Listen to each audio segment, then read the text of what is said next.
Negro, una preguntita quería hacerte. Sí. Hay mucha gente, muchos amigos que conocemos este parque y otros parques en el mundo similares a este, pero sabemos que esta construcción fue hecha recientemente. Sí. ¿Podrías comentarnos un poco cómo fue como el origen y el desarrollo de todo esto? Esta construcción,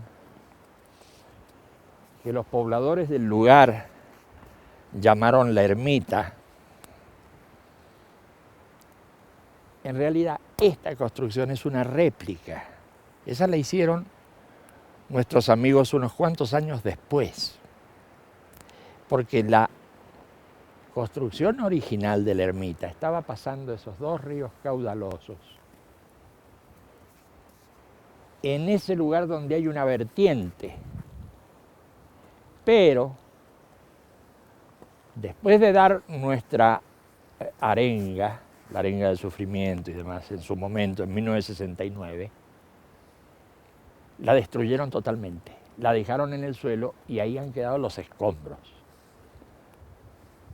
Por supuesto se puede visitar, pero no, es bastante complicado para llegar al lugar. A partir de la construcción de la ermita, a la que concurrieron unos pocos amigos, donde nos concentramos en alguna ocasión, donde tuvimos oportunidad además de escribir unas cosas. A partir de ese momento empieza el desarrollo de lo que podríamos llamar los lugares de encuentro y de estudio. Como lugar de estudio es un poco complicado, pero cumplió con esa función, sobre todo en aquellos momentos donde no se podían producir reuniones públicas, ni reuniones al aire libre, ni reuniones sino reuniones muy restringidas. Y acá, donde nos vinimos entre las piedras, pudimos hacerlo. Ahí empezó la cosa. Pero ahí no terminó, ¿no? No terminó la cosa.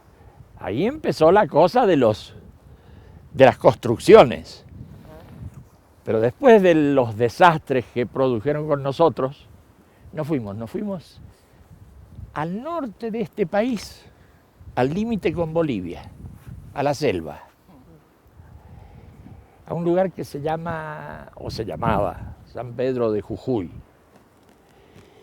Y ahí hicimos una gran picada, empezamos a cortar árboles, a tirarlos abajo, y quedó todo más o menos despejado, pero rodeado por la selva.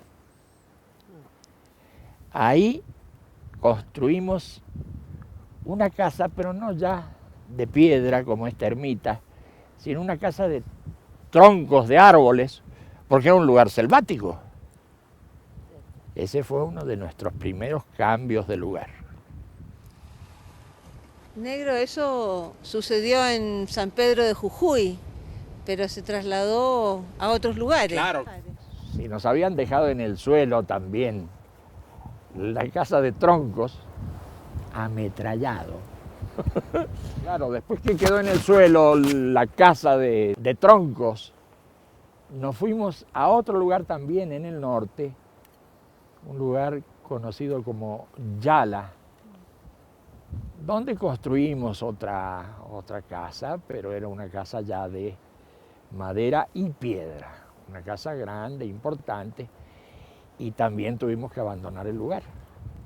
Entonces buscamos el centro del país, pues ya nos habíamos metido en las montañas, habíamos ido a la selva, entonces ahora buscamos un lugar llano, plano, el centro del país, en Córdoba, donde instalamos un centro de trabajo. Ahí pudimos trabajar bastante tiempo porque pudo llegar gente. Pudimos hacer intercambio, pudimos hablar entre nosotros, comprobar muchas cosas que queríamos comprobar, y eso terminó al final, después de los trabajos, terminó también mal. Varios encarcelados, gente deportada, etc. Sí, allá después de un año, ¿no? Fueron encarcelados y toda la gente, y Claro. provocó eso la dispersión a otros puntos. Claro, claro. Eso Así que ya no quedaba mucho lugar a donde ir. Podíamos haber ido al sur, al Polo Sur. Pero se convertía en una cosa un poco complicada. Para colmo de males, las dictaduras militares ya estaban instaladas en toda América.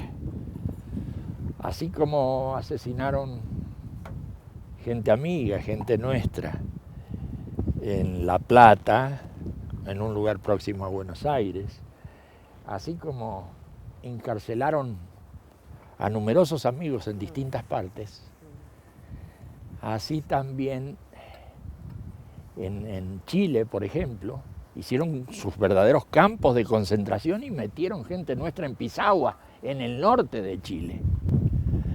Así que estábamos bastante incómodos con la situación y ya decidimos cambiar, no solo de lugar geográfico en un país o en dos países, sino de continente. Y nos fuimos de acá y caímos en el mar Egeo. Y ahí instalamos en Corfú otro centro de trabajo. En ese centro de trabajo pudimos trabajar sin ningún tipo de problema. Además, recordemos, estábamos ya cerca de nuestros amigos de Europa. En aquellas épocas los desplazamientos no eran tan fáciles como ahora. Con ese centro de trabajo en Corfú, bueno, la gente pudo venir de todos los lugares de Europa. Y ahí pudimos hacer nuestros progresos hasta que ahí ya terminamos nuestros trabajos y nos fuimos a otros lugares. Negro, ¿Sí? estamos diciendo que los únicos lugares activos eran esos puntos de encuentro y retiro, ¿o habían otras cosas? Había numerosos lugares que no eran centros de trabajo y retiros. Acuérdate que había locales de todo tipo. Teníamos instalaciones a la calle, hacíamos relaciones públicas, hacíamos actividades políticas, sociales de distinto tipo. Pero ahora estamos hablando de los lugares en donde se hacían estudios y se hacían trabajos, se hacían retiros. y la gente se capacitaba, y la gente discutía, y la gente entendía. Mucha gente participaba, pero más periféricamente en esas otras actividades. Pudimos hacer muchas cosas, pero necesitamos también darle coordinación a todas nuestras actividades. Y esa coordinación la logramos poniendo un centro de coordinación en otras islas, en las Islas Canarias. Y entonces coordinamos distintas actividades desde allá. Pero los centros de estudio, los centros de trabajo, estaban en una dirección distinta a las coordinaciones, a las actividades más superficiales, pero que por supuesto fueron importantes y fueron las que hicieron conocer a nuestros movimientos. Parece que ese desborde de actividades, de todas maneras, nos empezó a alarmar nuevamente, a esas fuerzas oscuras, no sé cómo llamarlas. Sí, las fuerzas oscuras. Las fuerzas oscuras, sí. Ya no agreden físicamente, pero tienen su gente. Y a su gente ellos le pagan y la instruyen. Y ahí tenemos los formadores de opinión, los falsificadores de internet. O sea, ellos no quieren que se sepa lo nuestro. Deforman nuestras actividades, nos impiden hacer circular información correcta, prohíben nuestros libros, no quieren que se lean nuestros libros. Y que no se sepa. Que no se sepa. Ese es el tema. Que no se sepa. Es una consigna, como si tuvieran una consigna. Que no se sepa. Y eso explica. Y si se sabe, que se sepa deformado. Que se sepa deformado, exactamente. Eso explica la desinformación que hay alrededor nuestro, la gran desinformación que hay alrededor de todo lo que nosotros hacemos, me parece. En materia de desinformación y de todo ese tipo de cosas, después que desapareció la agresión física, sobre todo en América Latina, hubo pequeñas agresiones, pero nada, ya sin relevancia. Nos quemaron, qué sé yo, nos incendiaron 2 locales en Francia, nos rompieron los cristales de muchos locales en España, en Alemania. No, en Egipto fue ahora más recientemente ya una agresión a través de los medios de prensa y de todo aquello, pero como digo, no hubo, que yo sepa, agresiones físicas tan diversas como las de aquel momento. Así que así fue continuando ese asunto, Alicia, de las agresiones y de otra forma de moverse, que era el moverse con el que no se sepa, y con el ocultamiento y la liquidación de libros, en fin.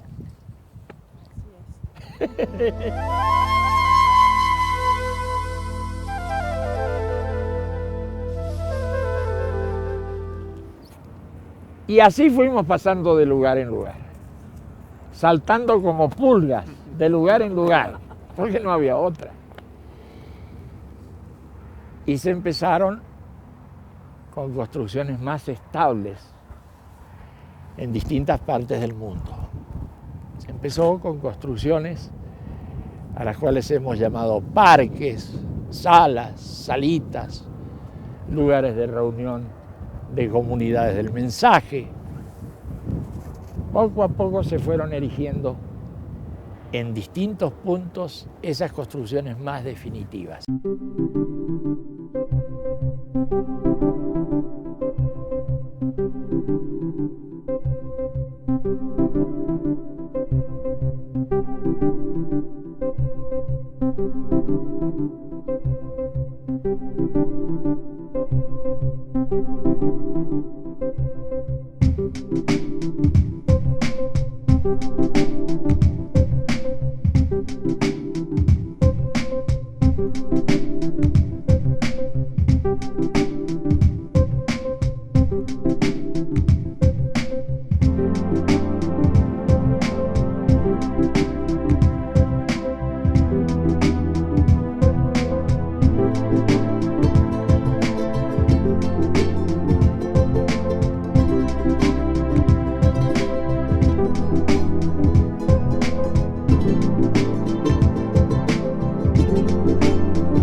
Ahí también se empezaron a hacer o se continuaron haciendo estudios que habían quedado un poco interrumpidos en otros momentos.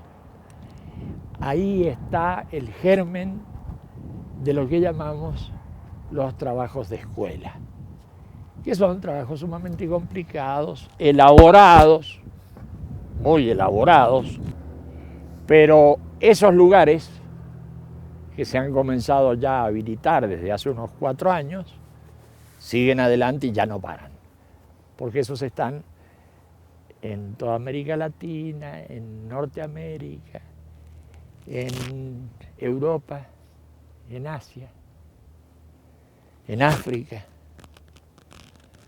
Y no podemos decir que haya lugares todavía en Oceanía y esos puntos, pero la cosa va. Y así fue como llegamos al momento actual. No hemos llegado al momento futuro todavía, pero vamos a llegar.